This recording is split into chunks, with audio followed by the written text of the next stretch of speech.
In the small fishing village of Umagua lived a fisherman named Amadi, whose physical look was the talk of the entire region. His skin glowed like the morning sun, his smile melted hearts, and his physique was sculpted from years of rolling his boats against the river's currents. Every girl in the village dreamed of being his bride, including the king's daughter, Princess Oluchi. Yet, Amadi, proud and confident, dismissed them all with the same cold words. "They are not beautiful enough for me." Even Princess Oluchi, with her delicate features and royal charm, could not win his heart. The village elders often scolded him. "Amadi," one elder said, "beauty fades, but a good woman brings everlasting joy." But Amadi only chuckled. "I will marry the most beautiful woman, or none at all." One fateful day, Amadi took his fishing nets and headed to the river. The water shimmered under the midday sun as he casted his net. It was an ordinary day until he felt a tremendous pull on the net. It was heavier than anything he had ever caught. He struggled and dragged it to the shore, excited at the thought of a boatful catch. When he opened the net, he saw not just fish, but what seemed to be a large glittering fish with shimmering scales like jewels.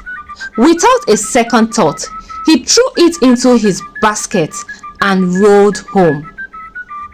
That night, as Amadi slept, something magical happened. The fish he caught shed his scales, transforming into a stunning woman with flowing hair that sparkled like moonlight. Her name was Mayel, a mermaid from the depth of the enchanted river. The morning sun lit up the village as Amadi woke up to a melody so beautiful that it seemed to come from the heavens. He stepped outside, drawn by the beautiful song.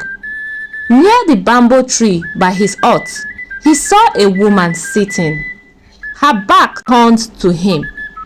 Her long, shiny hair glowed like silver in the sunlight, and her voice was so sweet it gave him chills.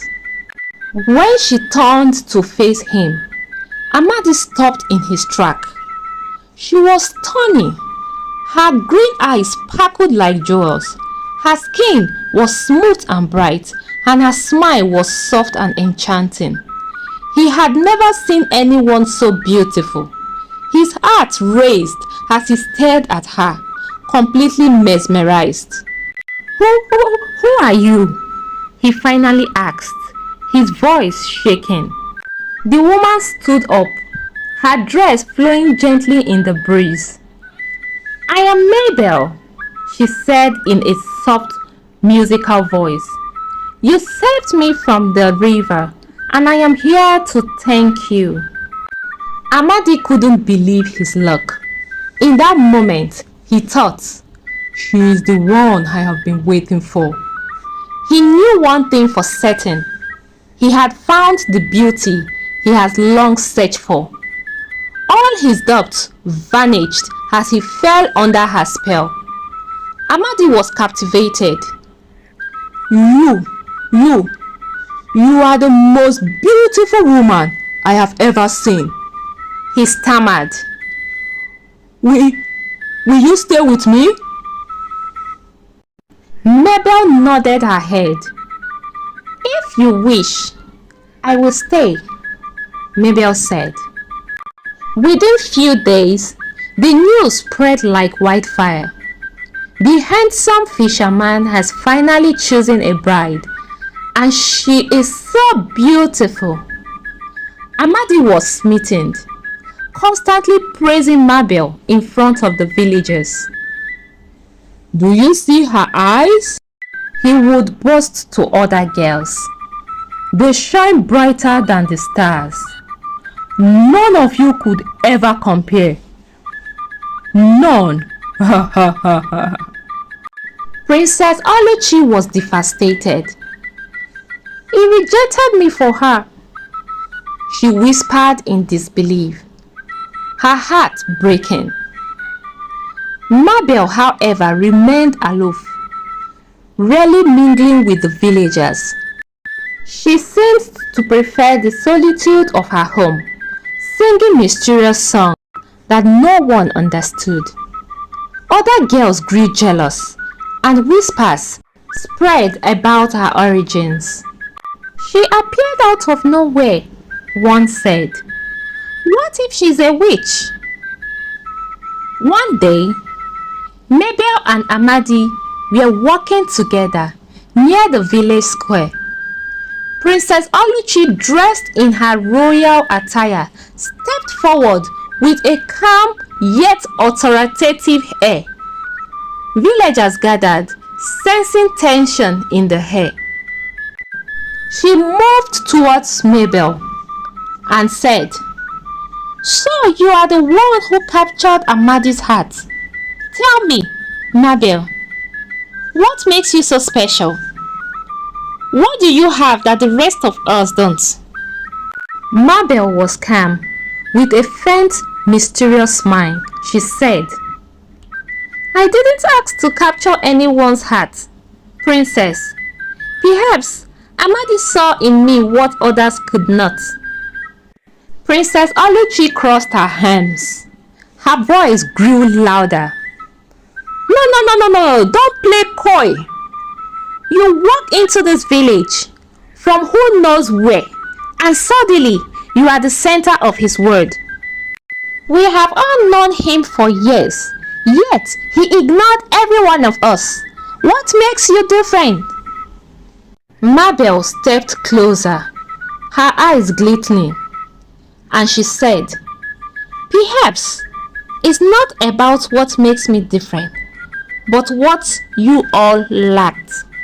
Maybe it's grace, maybe it's charm, or maybe it's because I don't have to try. Princess Oluchi raised her voice again, unable to hide her anger. You speak as if you are above us, but you know nothing of this village or its people. You have bewitched him, haven't you? What are you hiding? Bewitched? Mabel said and went on. Is that what you tell yourself to make sense of his choice? No magic was needed, Princess. Sometimes beauty speaks louder than words, and you couldn't compete. Oh, come of it, Princess Oluchi said. Beauty fades, Mabel, but loyalty, kindness, and strength, they last forever. When your charm wears off, and he sees the truth of who you really are, we will see who is truly special. Mabel, with a cold smile, then said, Then let him decide, but don't waste your breath waiting. Princess, you already lost. The tension lingers as villagers exchange glances. Princess Oluchi stamps away, her head held high, despite the sting of Mabel's words. But as Mabel watches her leave, her smile faded. A flicker of doubt crosses her face, a doubt she quickly hides. Despite the whispers, Amadi and Mabel were married in a grand ceremony. Amadi spared no expense, dressing Mabel in the finest silk of clothing. But on the night of their wedding, as the village celebrated, something strange happened. As Amadi tried to kiss Mabel, she turned her head away. Not yet, she said softly, her voice chilling cold. Confused but blinded by her beauty, Amadi dismissed it. Over the next weeks, however, Mabel began to change. Her once sweet voice turned sharp. She was cold and demanding, criticizing Amadi for every little thing. "Is this all you have earned today?" she snapped one evening when Amadi brought home his catch. "I deserve more than this," she said. Amadi was shocked. But Mabel, I work hard to provide for us." "Not hard enough," she shouted at Amadi. "I left my word for you, and this is the life you give me?" She threw Amadi's net and the fishes outside that night. The next day, Mabel returned back to the riverside. It was late afternoon when Adaeze, one of the village girls, wandered towards the river's edge, her eyes scanning the horizon for any sign of Amadi. She had always felt overlooked by him, despite her beauty and charm. Every day, she watched as Amadi's attention drifted more and more towards Mabel, the mysterious woman, who seems to have arrived out of nowhere and captured the heart of the village's most eligible bachelor. Adaeze had been suspicious of Mabel from the start. How she always seems to appear at the right moment, how the villagers whispered about her beauty, and her odd ways. Adaeze noticed Mabel sitting by the river, singing in a voice that seems to carry with the wind. Her voice was sweet, but there was something strange about it, something otherworldly. Curious and with her jealousy burning, Adaeze crept closer to the water, hiding behind a large rock. She watched Mabel as she stood, and suddenly, to Adaeze's shock, Mabel's feet began to change. Her delicate toes extended, her legs shifted, and in a moment, the lower half of her body transformed into a mermaid's tail. Dear viewers, please, before we continue this story, if you are enjoying the story, please help my YouTube channel to grow by clicking on the subscribe button, and also like this video, drop a comment and share, for it will help my YouTube channel get YouTube recommendations to other YouTube viewers. Thank you so much and God bless. Adaeze gasped, her heart pounding as the truth unfolded before her eyes. Mabel wasn't a beautiful woman. She was a creature of the water, a mermaid. As Mabel swam in the river, Adaeze took in every detail of the transformation, knowing she had just stumbled upon a secret that could shatter Mabel's hold on Amadi. She stood there for a long while, weighing her options. The power of this knowledge was intoxicating, and the thought of exposing Mabel's secret thrilled her. The next morning, Adaeze couldn't wait to confront Mabel. She had already decided how to use this knowledge to her advantage. As the sun climbed higher, she found Mabel walking through the village with Amadi, her arm resting casually on his. The sight made Adaeze's blood boil with jealousy. With a sly smile, Adaeze approached them, her voice sweet but laced with malice. "Amadi, you have such great taste in women, but have you ever wondered about your perfect Mabel?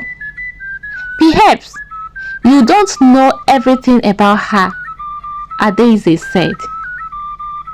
Amadi looking confused. "What do you mean, Adaeze?" Adaeze then lowered her voice and said, "I have heard strange things.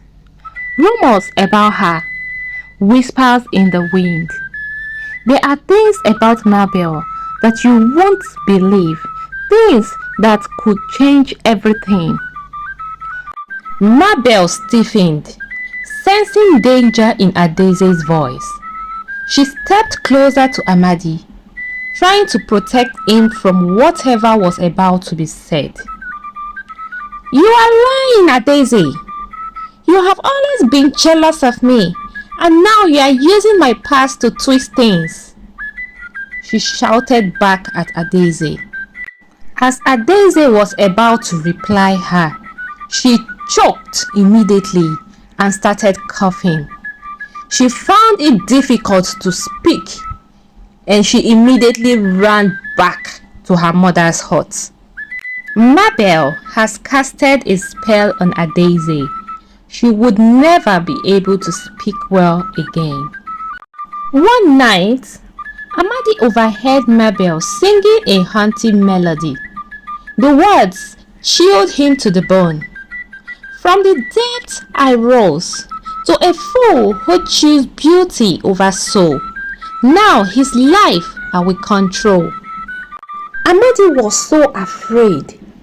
He ran to the village priest for advice and sang the song to the earrings of the village priest. The priest listened gravely and nodded.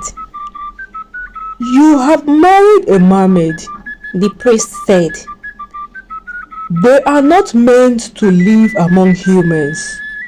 Her beauty is a lure, but her heart belongs to the river. She will bring you ruin unless you return her back to the water. You must return her back to the water. Ha ha ha." But I love her," Amadi protested. "Do you?" the priest asked. "Or do you only love her beauty?"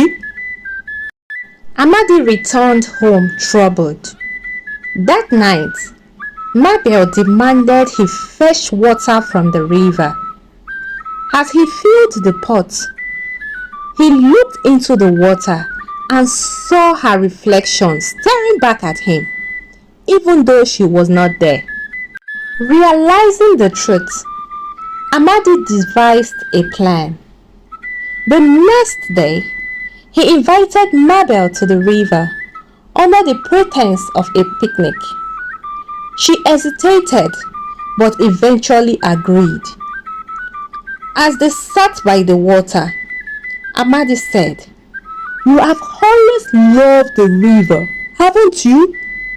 Mabel smiled and nodded in agreement. "Yes, I love the sight of rivers." Before she could speak further, Amadi immediately pushed her deep into the river.